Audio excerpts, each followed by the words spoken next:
speaker for you. All day today, you have heard about how this fight for Texas has not been weeks, months, decades. It's been years. Yes. And those of us who are from Texas, who love Texas and care about Texas, know that.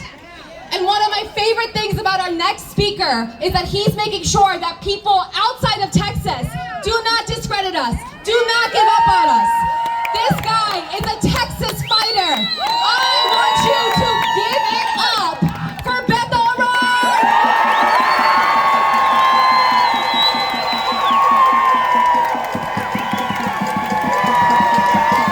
Hey there.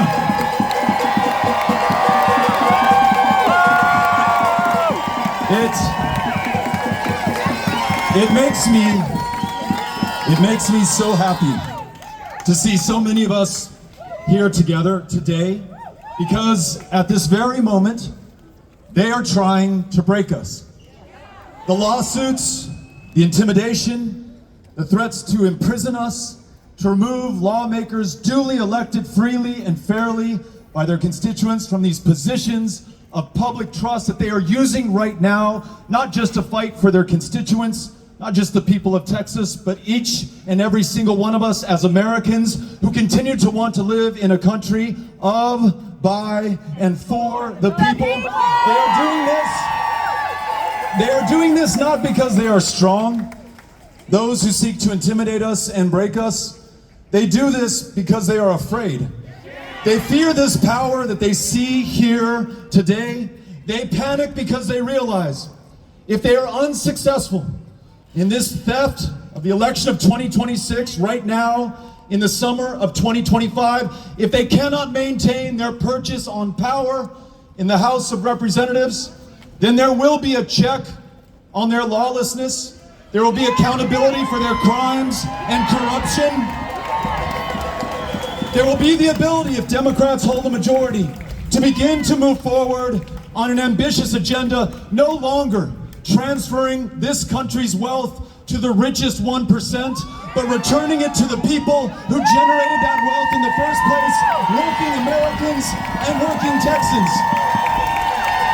No longer talking, but moving forward on rewriting this country's immigration laws to reflect our values, our lived reality, to legalize every dreamer, the parent of every dreamer, every hard-working American doing back-breaking work across this country. A future where we are no longer complicit in the bombing and the starving and the slaughtering of innocent children in Gaza, but instead use the awesome power of this country to convene the other nations of this planet to establish a free, independent, sovereign Palestinian state, and to work for the safety of those who live there, of those who live in Israel, of those who live in the region, and a future where Texas women can make their own decisions about their own bodies, their own future, and their own health care.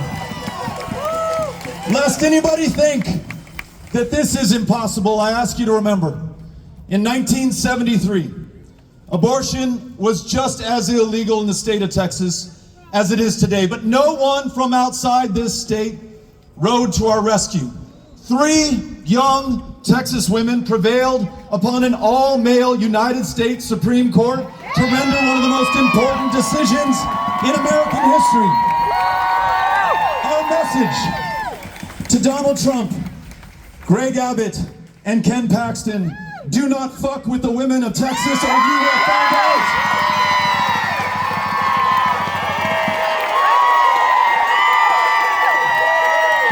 And if they lose their purchase on power, they realize that we have the opportunity to hold free and fair elections in this country once again. We can do things like passing the John Lewis Voting Rights Advancement Act so that you can actually cast a ballot in Texas, register to vote, and get on to the rolls. That is why they are so afraid right now, and they will do everything they can to seek to stop us, including trying to divide us. To my fellow Democrats, do not allow them to do this. Whatever it costs, let's maintain our unity. It is our greatest leverage. When and if these state legislators return here, let's make sure that we thank them for the fight, for the courage that they have shown, for the conversation that they have brought to this country. And when they seek to divide us from one another based on our differences, you stand next to that transgender Texan and make sure that they know they are not alone. You stand next to that immigrant, make sure that they know they are not alone. Do not allow them to divide us. Because if we fail, if we allow this division to take place and to grow, if we lose the election of 2026 and the last best hope to win political power and to ensure that we can assert the rights of every single American, I am afraid that the consolidation of authoritarian power in the hands of this president will be nearly unstoppable. And what that means is more masked, plainclothes federal agents without warrants or badges sweeping our fellow Americans off the streets. What that means is more of Trump and Abbott's and Paxton's political opponents targeted for vengeance, for retribution, and yes, even for political violence. And what that means, if we are unsuccessful, is that a Republican-controlled Congress will roll out the royal red carpet for a third Trump term. So we must stand together and we must stand and fight. They want us to bend the knee because they have seen the wealthiest, the most powerful, the elite institutions in this country who actually have the resources to fight back. They are the ones bending the knee right now. Harvard, Columbia, Brown, the Ivy Leagues, the big law firms on the East Coast, Paramount, CBS, Zuckerberg, Bezos, Elon Musk, all of them. They expect us to do the same, but it's up to you and me to show them that in Texas, our knees do not bend.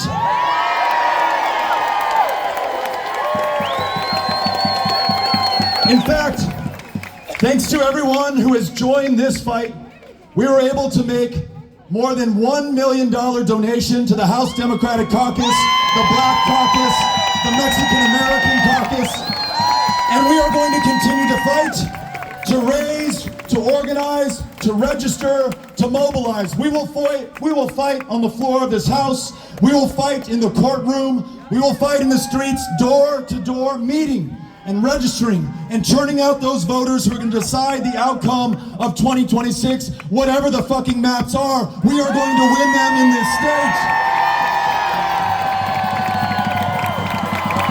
We are going to fight in Texas, and thanks to your fight, we are now fighting in California. Thank you, Governor Newsom, and the Democrats in this state for keeping it up. Lastly, for those in our lives who doubt us and the power that we have as a people in a free nation, let us remember who we are at the end of the day, where we come from, and what we're made of. I know that the odds look intimidating today in Texas, but over the course of these last 249 years, whatever they have thrown at us, we have overcome it. We freed ourselves from the mightiest, most powerful empire on the planet to secure our independence and ensure that we are free from ever being ruled by tyrants or kings. We defeated the armies of the Confederacy to ensure that never again could one American own another. We defeated the divisions of Hitler's Third Reich to destroy fascism abroad and defend democracy here at home. And the generation that followed theirs, not even 20 years later, they marched, they stood, they fought for the full civil and political rights of every single American against the armed and elected thugs of the Jim Crow South, and they won. They won here in Texas, they won in Alabama, they won in Mississippi, they won across the country. That is who we are at the end of the day.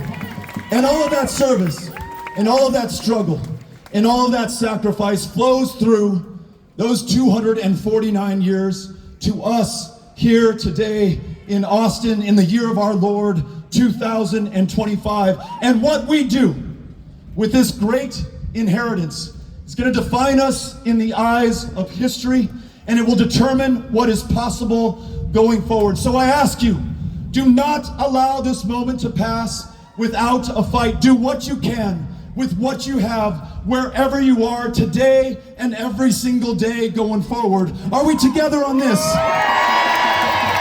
Are we going to fight? Are we going to win? Let's make it so. Thank you, Austin, Texas, for coming out. Thank you, Drew and the team here. Nos vemos. Thank you.